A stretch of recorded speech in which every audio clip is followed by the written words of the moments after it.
नमस्कार दोस्तों, स्वागत है आपका नॉलेज गुरु 1602 यूट्यूब चैनल पर।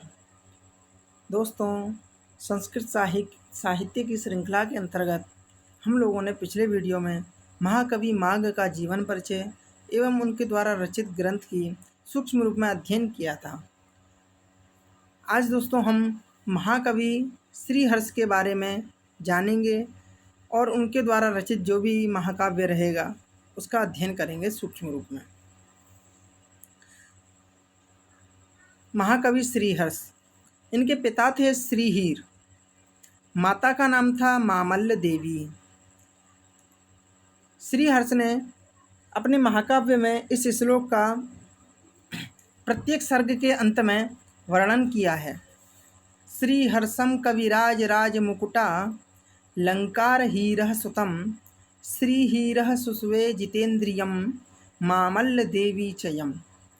श्रीहर्ष का समय 12वीं शताब्दी के मध्य से 12वीं शताब्दी के उत्तरार्ध के बीच माना जाता है, जो कि एक संभावित है, न कि निश्चित।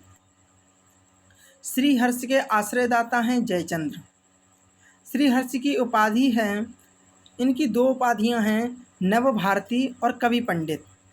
कवि पंडित जो उपाधि है इनको राजा गोविंद चंद्र द्वारा दी गई थी। श्रीहर्ष उपासक हैं शिव के, भगवान विष्णु के और माँ सरस्वती के। श्रीहर्ष का जो प्रिय छंद है वह है उपजाति। अपने महाकाव्य में इन्होंने 7 सर्गों में इस उपजाति छंद का प्रयोग किया है। श्रीहीर काशी के राजा गहरवार वंशी विजयचंद्र की राज्यसभा के प्रधान पंडित थे। श्रीहीर को विजयचंद्र की राज्यसभा में मिथिला के प्रसिद्ध पंडित श्री उदयनाचार्य ने शास्त्रार्थ में पराजित किया था। श्रीहीर पुत्र श्रीहर्ष ने उदयनाचार्य को पराजित करने का वचन अपने पिता श्रीहीर को उनके मरते समय दिया था।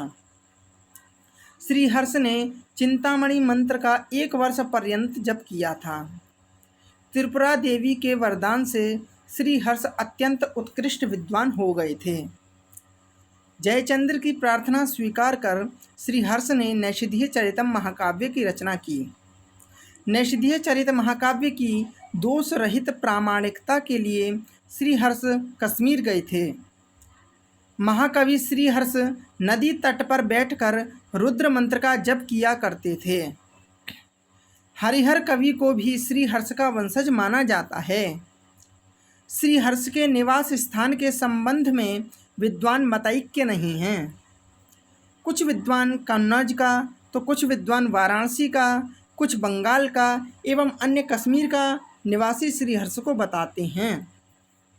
तांबूलद्वय मासनम च लभते यह कान्य कुब्जेश्वरात्, यह वाक्य नैषधीय चरितम का है। कविवर राजशेखर सूरी ने महाकवि श्रीहर्ष की 100 से अधिक रचनाएं होने का उल्लेख किया है। खंडनादि ग्रंथान परशतान जगग्रंथ। नैषधीय चरित में नैषध के अतिरिक्त 8 ग्रंथों का उल्लेख किया गया है। महाकवि श्रीहर्ष ने अपने नैषधीय चरित में अपनी रचनाओं के साथ साथ प्रत्येक सर्गांत श्लोक में अपने माता व पिता का भी उल्लेख किया है। श्रीहर्षम कविराज राज मुकुटा लंकार हीरः सुतम श्रीहीरः शुष्वे जितेन्द्रियम मामल्ल देवी चयम। श्रीहर्ष के शताधिक ग्रंथों के नाम का कोई प्रबल प्रमाण उपलब्ध नहीं है। ये 10 रचनाएं अविवादित व प्रामाणित हैं। नंबर 1 नैषधीय चरितम, नंबर 2 स्थैर्य विचार प्रकरणम, नंबर 3 विजय प्रशस्ति, नंबर 4 खंडन खंड खाद्य, नंबर 5 गौड़ोर विष कुलः प्रशस्ति, नंबर 6 अर्णव वर्णन, नंबर 7 छिंद प्रशस्ति, नंबर 8 शिव शक्ति सिद्ध, नंबर 9 नव साहसांक चरित चंपू और नंबर 10 है ईश्वराभिसंधि। इनमें से नैषधीय चरित व खंडन खंड खाद्य के अलावा शेष 8 ग्रंथ अनुपलब्ध हैं। श्री हर्ष की काव्य शैली प्रसाद गुणों से युक्त वैदर्भी शैली में है। गुण में प्रमुखतः माधुर्य और ओज की प्रचुरता है। महाकाव्य में एक स्थल पर श्लेष अलंकार का इतना सुंदर चित्रण है कि अन्य कवि इसकी भूरी भूरी प्रशंसा करते हैं। देवः पतिर्विदुषिनैषधरा जगत्या निर्णीयते न किमुना ब्रियते भवत्या नायं खलः खलु तवाति महान् लाभो यद्येन मुञ्झसि वरः कतरः पुनस्ते। श्री हर्ष ने उपर्युक्त श्लोक के 5 अर्थ बतलाए हैं। नंबर 1 इंद्र के पक्ष में, नंबर 2 अग्नि के पक्ष में, नंबर 3 यम के पक्ष में, नंबर 4 वरुण के पक्ष में और नंबर 5 है नल के पक्ष में। नैषधीय चरित में 9 निधियों का उल्लेख है।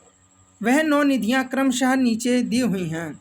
महापद्म, पद्म, शंख, मकर, कच्छप, मुकुंद, कुंद, नील व खर्व। दोस्तों, महाकवि श्री हर्ष के द्वारा महाकाव्य नैषधीय चरितम की रचना की गई है। आइए सूक्ष्म रूप से उसका भी अध्ययन करते हैं।